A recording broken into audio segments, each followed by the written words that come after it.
Programme news watch میں ناظرین ایک بار پھر آپ کو خوش آمدید کہتے ہیں، اور اب ہم بات کریں گے پاکستان اور افغانستان کی سرحد پر ہونے والی جھڑپ کے حوالے سے۔ جنوبی وزیرستان کے علاقے انگور اڈہ میں ہونے والی اس جھڑپ میں افغان نیشنل آرمی اور نیٹو کے اطلاعات کے مطابق 12 اہلکار ہلاک ہو گئے ہیں۔ سرکاری ذرائع نے بتایا ہے کہ جنوبی وزیرستان کے صدر مقام وانا سے 45 کلومیٹر مغرب کی جانب واقع پاک افغان بارڈر کے قریب واقع انگور اڈے میں پاکستانی سیکورٹی فورسز اور افغان نیشنل آرمی اور نیٹو کے درمیان ہونے والی جھڑپ میں 12 اہلکار ہلاک ہو گئے ہیں، اور اس میں یہ بھی بتایا گیا ہے کہ ہلاک ہونے والوں میں نیٹو کے 5 جبکہ افغان نیشنل آرمی کے بھی 5 اہلکار شامل ہیں۔ پاکستانی سیکورٹی فورسز کے 3 اہلکار اس موقع پر شہید ہوئے ہیں۔ یہ جو جھڑپ ہوئی ہے اس کا کیا مطلب لیا جا سکتا ہے، اسی پر بات کرنے کے لیے ہمیں جوائن کیا ہے دفاعی تجزیہ کار اور علاقائی امور کے ماہر جناب بریگیڈیئر ریٹائرڈ محمود شاہ نے، جو اس وقت ہمارے ساتھ ٹیلی فون لائن پہ ہیں۔ بہت شکریہ شاہ صاحب۔ یہ جو جھڑپ ہوئی ہے اس کو ہم غلط فہمی کہیں یا پھر ہم اس کو یہ کہیں کہ کہیں کا غصہ کہیں پہ نکل رہا ہے؟ میرے خیال میں جو جتنے بھی حالات اور واقعات ہیں وہ یو ایس اور امریکہ، یو ایس اور پاکستان کے جو تعلقات ہیں وہ خراب ہو رہے ہیں، اور یو ایس اور نیٹو اور افغان آرمی تو خیر انہوں نے ویسے شامل کیا ہوا ہے، ویسے پاکستان اور افغانستان کے تعلقات تو ٹھیک ٹھاک ہے، تو میں سمجھتا ہوں کہ اسی کا شخصانہ ہے، اور اس میں پاکستان کو جو ہے وہ بردباری کا کام لینا چاہیے، اور جہاں ان کے اوپر حملہ ہو تو اسی طرح اس کو حملے کو واپس کرنا چاہیے، چاہے اس میں نیٹو کے لوگ مرے یا دوسرے مرے، تاکہ ان کو معلوم ہو کہ اکراس جو بارڈر ہے یہ مقدس ہے اور اس کو آپ کراس نہیں کر سکتے۔ یہ انگور اڈے پر ہی، اس جگہ پر ہی اس واقعے کا ہو جانا، اس کا کیا مطلب شاہ صاحب آپ لیتے ہیں، کیونکہ اس ایریا کو آپ جانتے بھی ہیں اچھی طرح سے؟ دراصل یہاں پر تو کوئی خاص چیز نظر نہیں آتی۔ انگور اڈا جو ہے بالکل ایک پلین میدان ہے، اور اس میں ہماری پوسٹیں جو ہے وہ کوئی اونچی جگہوں پہ نہیں ہے۔ ایک کوئی 20 فٹ کا ڈیری سی ہوگی جس کے اوپر جو ہے ایک پوسٹ ہے، لیکن عام طور پہ ان کے سامنے جو ہے ان کا پہلے ایک میجر بیس ہوا کرتا تھا جس کو یہ شکین بیس کہتے تھے، اور میرے خیال میں یہ ان کی اپنی جو فرسٹریشن ہے، جو افغانستان میں ان کی ناکامی ہے،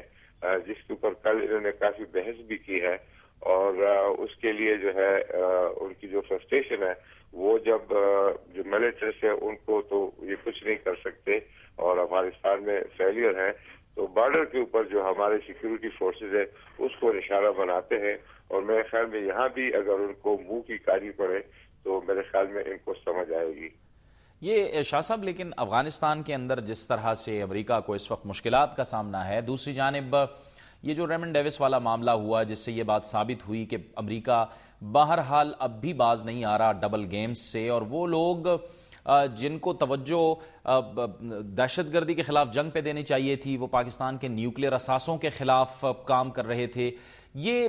ایک بار پھر آپ کو لگ رہا ہے کہ اب امریکہ یہ جو اس طرح کے اگر حالات پیدا ہو رہے ہیں تو وہ مشکلات کا شکار ہوگا، اور یہ جو امریکہ جو سیف ایگزٹ مانگ رہا ہے افغانستان سے یہ تو خود ہی ان مشکلات میں پھنستا چلا جائے گا؟ جی بالکل، اگر وہ اس چیز کا ادراک کر لے کہ پاکستان ان کے ساتھ ایک الہی رہا ہے، اور انفارچونیٹلی پہلے دن سے ہم کہہ رہے ہیں کہ ہم بیک وقت 2 قوتوں سے لڑ رہے ہیں، ہمیں سوچنا چاہیے، ایک تو دہشت گرد ہے اور دوسرے جو ہے امریکہ، کیونکہ ان کے بھی اپنے مقاصد ہے پاکستان کے خلاف، تو ان کے خلاف جو ہماری لڑائی ہے سمجھ لیں کہ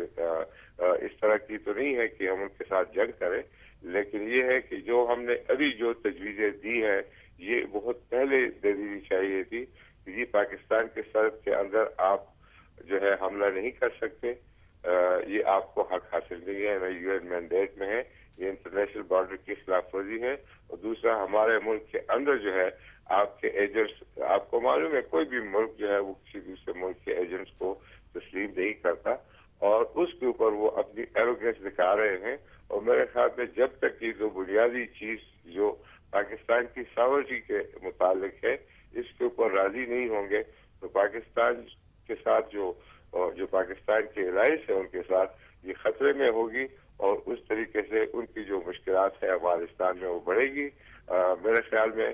پاکستان ایک نیوکلیر اسٹیٹ ہے، ایک مسلمان ملک ہے، اور امریکہ کے لیے پاکستان جو ہے چوتھا ملک ہے جس کے اوپر حملہ کر رہا ہے۔ پہلے عراق پہ کیا تھا، پھر افغانستان پہ کیا، پھر لیبیا پہ کیا، اور ابھی پاکستان میں۔ میں سمجھتا ہوں کہ کچھ لوگ پاکستان میں اس چیز کو کنفیوز کر رہے ہیں کہ جو ڈرون اٹیک سے اس سے کچھ دہشت گرد مارے جاتے ہیں اور اس سے جتنے لوگ مارے گئے ہیں ان کا نمبر کم ہے، جتنا دہشت گردی سے مارے گئے ہیں اس کی تعداد 30,000 بتاتے ہیں، اس کی تعداد 2,000 بتاتے ہیں۔ میرے خیال میں وہ اس چیز کو سمجھ لے کہ اس سال میں انہوں نے پہلے تو ایک ڈرون اٹیک 2004 میں ہوا تھا، پھر 2005 میں، پھر کچھ نمبر 2006 میں، ابھی تو اتنے بڑھ گئے ہیں کہ اس کو ایک حملہ تصور کرنا چاہیے کہ ایک سال کے اندر یا یہ جو کچھ مہینے ہوئے اس میں سینکڑوں لوگ ہمارے جو ہے وہ شہید ہوئے، اور ہر ایک حملے میں جو ہے ڈزن شہید ہوتے ہیں۔ یہ چیز بالکل ہی ناقابل برداشت ہے، اور میرے خیال میں جو حکومت پاکستان نے ان کے سامنے جو دو سمپل چیزیں رکھی ہیں کہ جی پاکستان کی ساؤنڈ کا آپ احترام کریں، اور دونوں طریقے سے، تاکہ وہ ڈیویسز ہو یا یہ جو پاک بارڈر جو ہے آپ ریڈس کرتے ہیں اور آپ سوچتے ہیں کہ آپ کو یہاں حاصل ہے، کسی ملک میں آپ حملہ کر سکتے ہیں، تو یہ ایک غلط بات ہے۔ میرے خیال میں یہ بہت پہلے کرنا چاہیے تھا، بہر صورت ابھی کیا ہے تو پاکستان کو تھوڑا سا پریشر برداشت کرنا پڑے گا۔ اس کے لیے آپ نے سنا ہوگا کہ ان کی طرف سے مختلف لیگز کی صورت میں، مختلف اور چیزوں کی صورت میں آپ کو جو ان کی کنفیوژن ہے، جس طریقے سے گوانٹانامو میں وہ انٹروگیشن کی جو فائلیں آپ کے سامنے آ رہی ہے کہ یہ کتنے کنفیوز ہے اپنے وار ایمز کے بارے میں اور یہ کیسے جیت سکتے ہیں۔ میرے خیال میں اس طریقے سے یہ 100 سال بھی افغانستان میں لگے رہے تو جیت نہیں سکتے کہ ان کے پاس واضح حکمت عملی اور یہ دوست اور دشمن میں ان کو فرق نظر نہیں آتا۔ بہت بہت شکریہ بریگیڈیئر ریٹائرڈ محمود شاہ ہم سے گفتگو کر رہے تھے، اور ان کا کہنا تھا کہ امریکہ کو اب یہ فیصلہ کرنا ہوگا اور سوچنا ہوگا کہ اس کی حکمت عملی کیا ہے۔ ان کا یہ بھی کہنا تھا کہ ڈرون حملوں کے حق میں بولنے والے یہ یاد رکھیں کہ جو گزشتہ سال ہوئے یا اس سال جو جتنے بھی ڈرون حملے ہوئے اس میں سینکڑوں قبائلی شہید ہوئے، بے گناہ شہید ہوئے۔ ان سے ظاہر ہے کہ قبائلی علاقوں میں ایک نفرت پیدا ہو رہی ہے اور رد عمل پیدا ہو رہا ہے۔ یہی وجہ ہے کہ ہم نے دیکھا کہ پاکستان تحریک انصاف کے چیئرمین عمران خان نے پشاور میں 2 روز تک دھرنا دیا، اور دور دور سے لوگ آئے، قبائلی علاقوں سے بھی اس دھرنے میں لوگ آئے اور ڈرون حملوں کے خلاف آواز اٹھائی۔ وقت ہوا چاہتا ہے ایک بریک کا، اور بریک کے بعد ہمارے اس پروگرام کا سلسلہ جاری رہے گا۔